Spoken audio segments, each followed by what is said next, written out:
आपका यूनिक प्रज्ञान यूट्यूब परिवार में हार्दिक स्वागत है, वंदन है, अभिनंदन। प्यारे साथियों, अगर आप टीएसटी, पीएचडी जैसी प्रवक्ता, एलटी ग्रेड आदि विभिन्न प्रतियोगी परीक्षाओं की तैयारी कर रहे हैं, तो आपके लिए यह प्रैक्टिस सेट तो लाभकारी होने वाला ही है। उसके अलावा यह वनडे एग्जाम के लिए भी काफी लाभकारी साबित होगा, क्योंकि इस प्रैक्टिस टेस्ट में हम लोग सामान्य हिंदी के प्रश्नों को करने वाले हैं हल। तो यह प्रैक्टिस सेट हल करना प्रारंभ करें इससे पूर्व अगर वीडियो को पहली बार देख रहे हैं तो चैनल पर नए हैं तो कृपया चैनल को सब्सक्राइब कर लें और बगल में बने हुए बेल आइकन से ऑल बटन को प्रेस करें, जिससे कि आने वाले नए वीडियो का नोटिफिकेशन आपको सबसे पहले मिल सके। तो बिना समय गंवाए प्रारंभ करेंगे पाठचर्या और देखेंगे पाठचर्या का पहला प्रश्न। अमर्ष किसका पर्यायवाची? इसका आपको जवाब बताना है। तो इसका सही जवाब क्या बनेगा? और आपने जवाब बताया क्रोध, विकल्प डी बिल्कुल राइट आंसर। अगला प्रश्न है कि मदन सलाका किसका पर्यायवाची है? मदन सलाका किसका पर्यायवाची है? इसका आपको जवाब बताना है।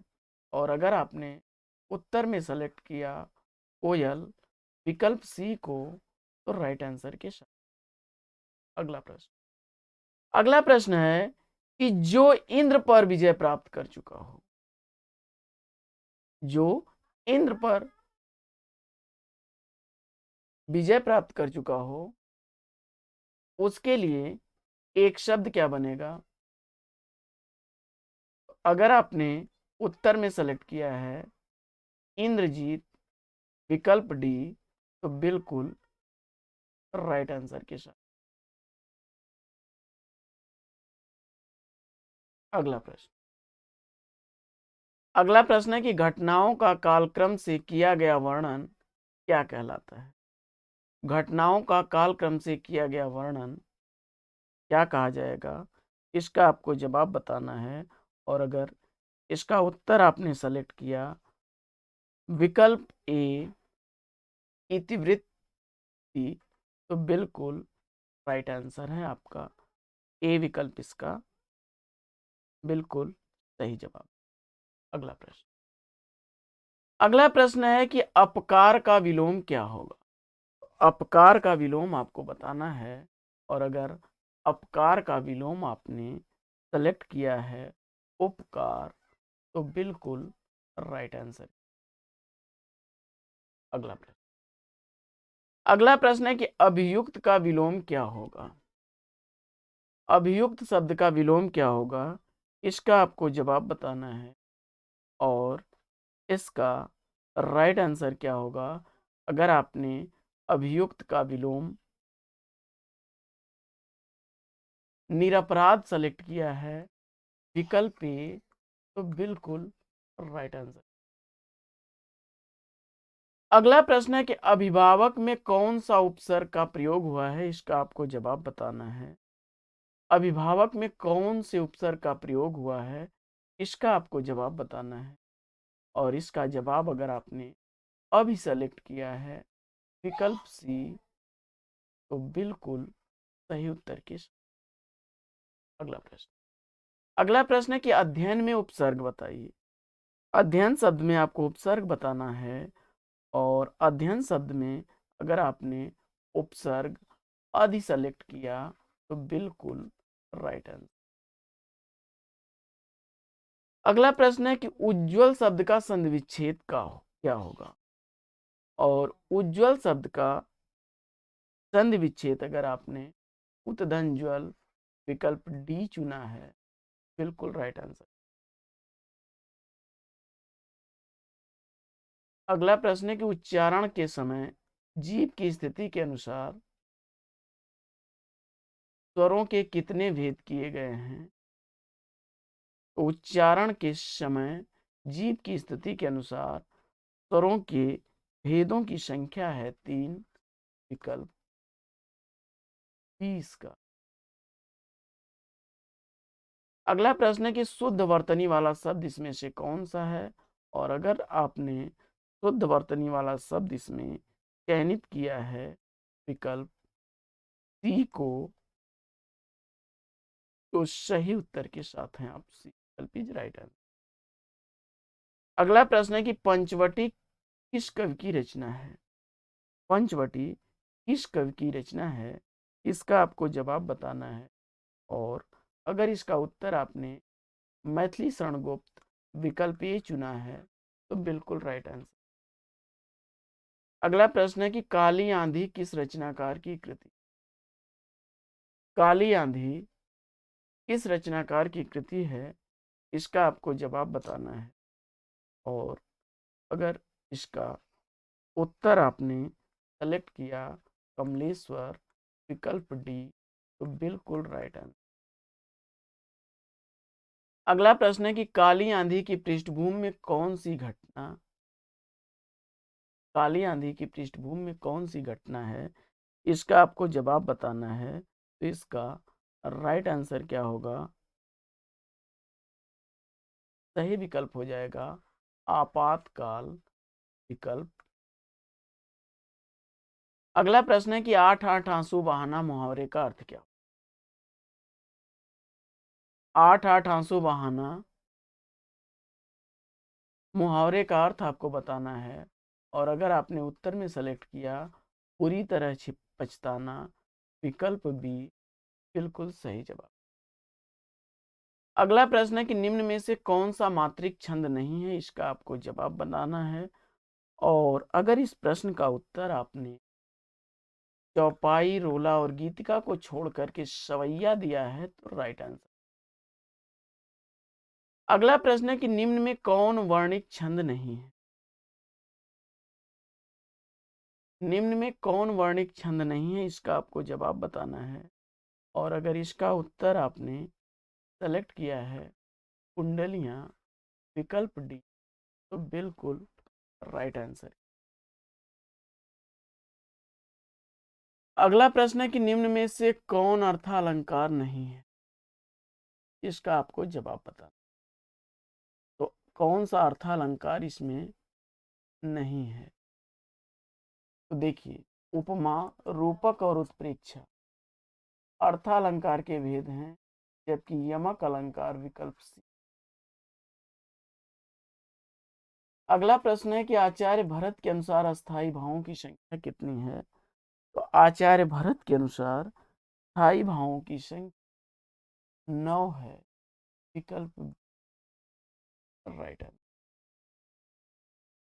अगला प्रश्न है कि कोणार्क और पहला राजा किसकी प्रसिद्ध कृतियां हैं, इसका आपको जवाब बताना है।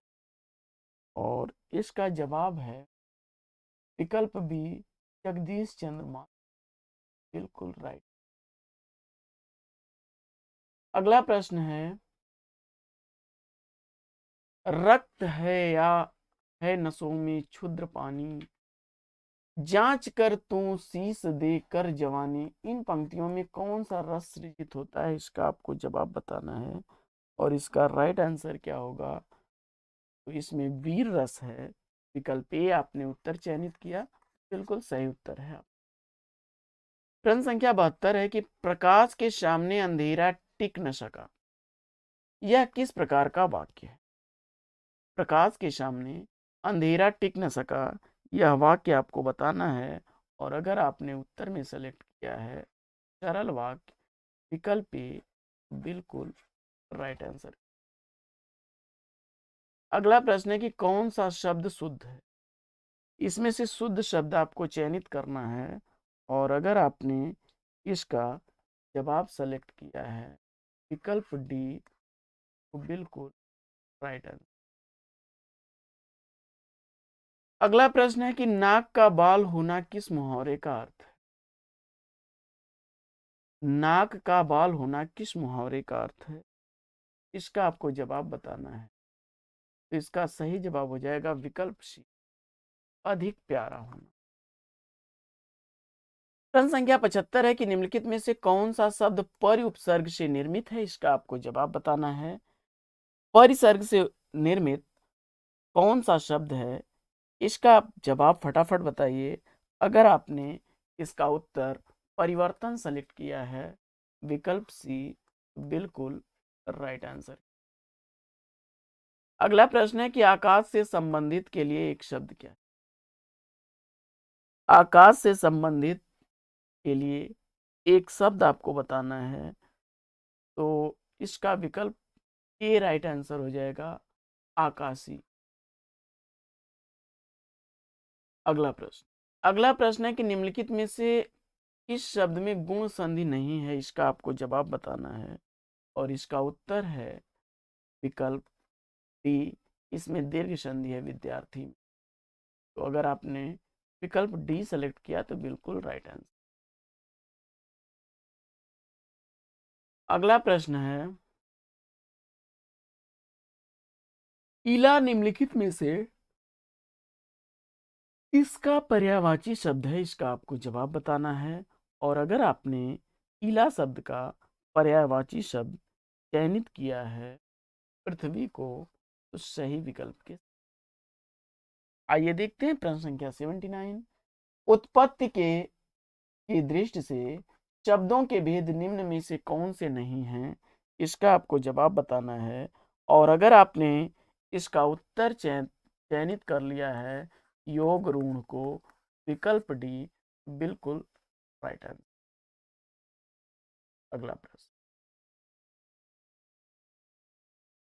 अगला प्रश्न है, रोगग्रस्त शब्द में प्रयुक्त समास को। रोगग्रस्त में समास आपको बताना है। और रोग से ग्रस्त यानी रोग के द्वारा ग्रस्त, विकल्प बी आपने सेलेक्ट किया, कर्ण तत्पुरुष, तो बिल्कुल राइट आंसर। अगला प्रश्न है कि निम्नलिखित में से कौन सा शब्द स्त्रीलिंग है, इसका आपको जवाब बताना है। और अगर आपने इसमें स्त्रीलिंग शब्द सेलेक्ट किया है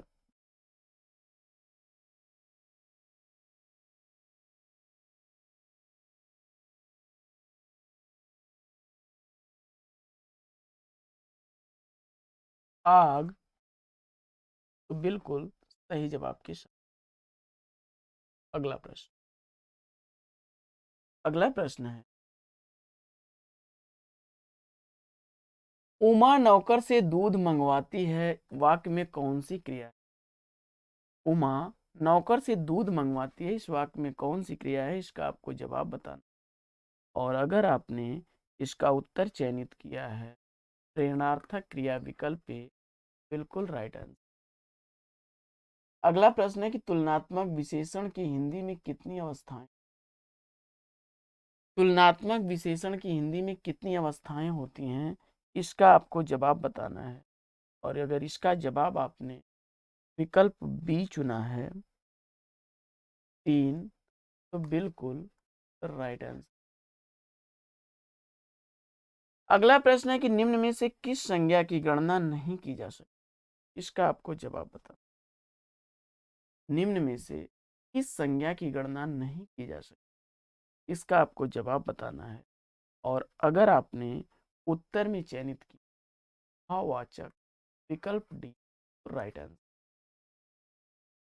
अगला प्रश्न है कि प्रयत्न के आधार पर र व्यंजन किस कोट में आता है। प्रयत्न के आधार पर र व्यंजन आपका प्रकंपित वर्ण है, विकल्प ए इसका सही उत्तर। अगला प्रश्न है कि निम्नलिखित में तमिल भाषा में कौन की लिपि कौन सी है, तो तमिल भाषा की लिपि आपको बताना है। और अगर आपने उत्तर में सेलेक्ट कर लिया द्रविड़, विकल्प सी, तो यह द्रविड़ परिवार की भाषा है। अगला प्रश्न है कि निम्न में से कौन सुमेलित नहीं है, इसका आपको चयन करना है।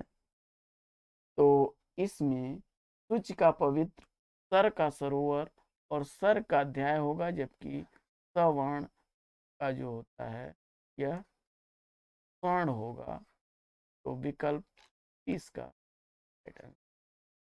अगला प्रश्न है कौन सही सुमेलित है इसमें, तो इसमें सही सुमेलित शब्द का चयन करना है।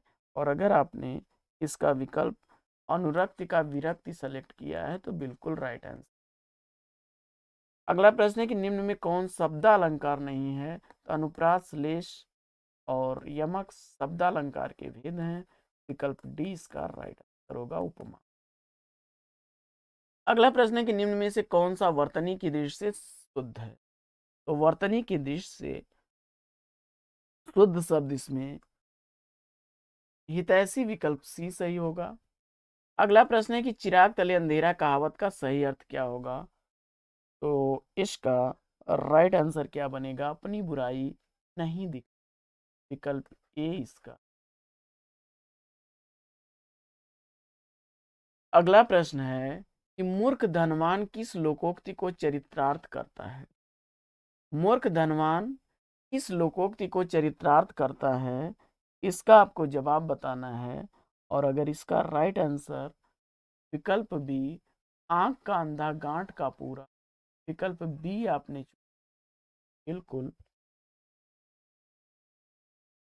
अगला प्रश्न है कि सबका अपनी अपनी मर्जी से काम करना किस लोकोक्ति का अर्थ है, इसका आपको जवाब बताना है। इसमें अपनी ढपली अपना राग, विकल्प ए इसका राइट आंसर।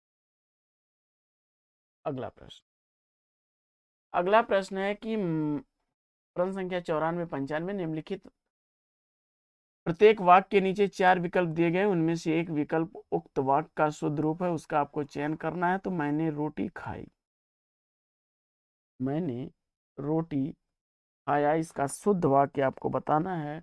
और अगर आपने विकल्प ए सेलेक्ट किया है तो सही उत्तर है। अगला प्रश्न है कि वहां भारी भरकम भीड़ जमा थी, तो वहां भारी भरकम भीड़ जमा थी, इसका शुद्ध रूप क्या बनेगा, यह आपको बताना है। तो इसमें वहां भारी भीड़ जमा थी, विकल्प ए के साथ आप गए तो राइट आंसर। अगला प्रश्न है कि शुद्ध वर्तनी इसमें से कौन सी है? और अगर आपने इसमें शुद्ध वर्तनी वाला शब्द चयनित किया है, विकल्प आजीविका डी को, तो राइट आंसर के साथ। अगला प्रश्न है कि इनमें से किस शब्द की वर्तनी अशुद्ध है, इसका आपको जवाब बताना है। और इसका जवाब है विकल्प ए, मनोकामना, ए विकल्प इसका राइट आंसर। अगला प्रश्न है कि देवनागरी किस भाषा की लिपि नहीं है, इसका आपको जवाब बताना है। और अगर इसका उत्तर आपने सेलेक्ट कर लिया, विकल्प डी उर्दू, तो बिल्कुल राइट आंसर। अगला प्रश्न है कि संबल में कौन सी ध्वनि है, तो अगर आपने इसका उत्तर संपृक्त ध्वनि विकल्प ए को चुना, तो बिल्कुल राइट आंसर। और अगला प्रश्न है कि निम्न में से किस शब्द की वर्तनी शुद्ध है, इसका आपको जवाब बताना है। और अगर आपने विकल्प ए मूत्राशय सेलेक्ट किया, बिल्कुल सही उत्तर के। तो साथियों, आज की पाठचर्या यहीं पर लेगी विराम। वीडियो को लाइक और शेयर कर दीजिए। चैनल पर अगर पहली बार है तो चैनल को सब्सक्राइब कर लीजिए। फिर मिलते हैं आपसे अगले वीडियो में एक नए प्रकरण, एक नए टॉपिक, एक नए अंदाज में। तब तक के लिए लेंगे आपसे विदा। आपका जीवन मंगलमय हो। बेस्ट विशेष बेस्ट ऑफ लक। जय हिंद।